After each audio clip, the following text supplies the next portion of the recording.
Alright, the last type of mapping that I want to take a look at is called spherical mapping. Okay, so what I'm going to do here is I'm just going to simply delete this box that I have. Okay, oh, it's no longer a box. Remember, I exploded it, so they're now surfaces. And I'm going to go ahead and create a sphere. Okay, and the size of this sphere is going to be, let's say, 3 feet in radius.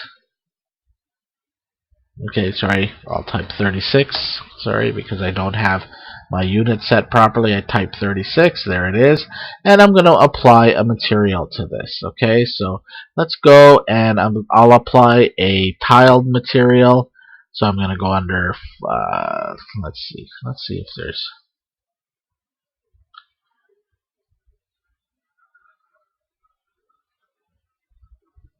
okay.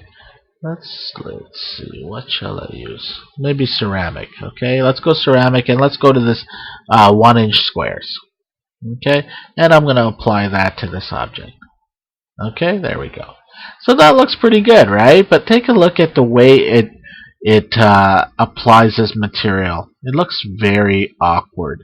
All right, it almost looks like it's being boxed. Okay, it looks like you can see there's kind of a top to this, a side, a left side, a front, a bottom, a back, okay, and a right side, and you can clearly see, okay, where all these edges meet.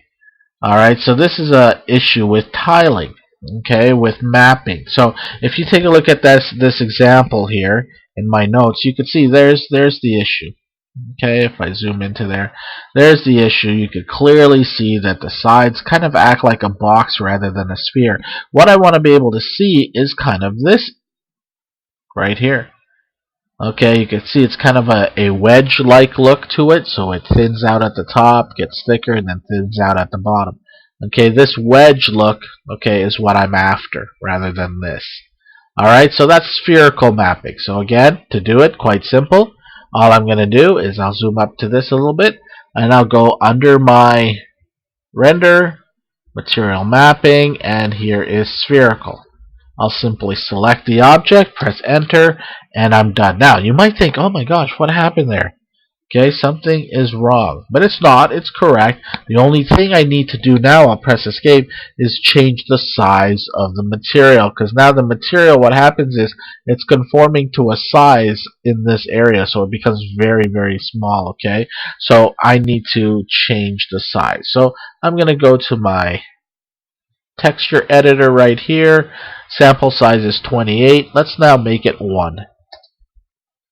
Okay, you can now see it there. Okay, maybe I make it 2. Oh, sorry, I'm going to go lower. Maybe I make it 0.5.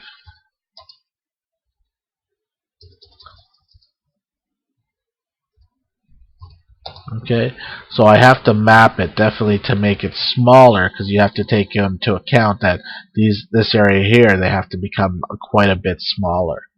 Alright, and now you can see that you have that wedge look as opposed to that box look for a sphere.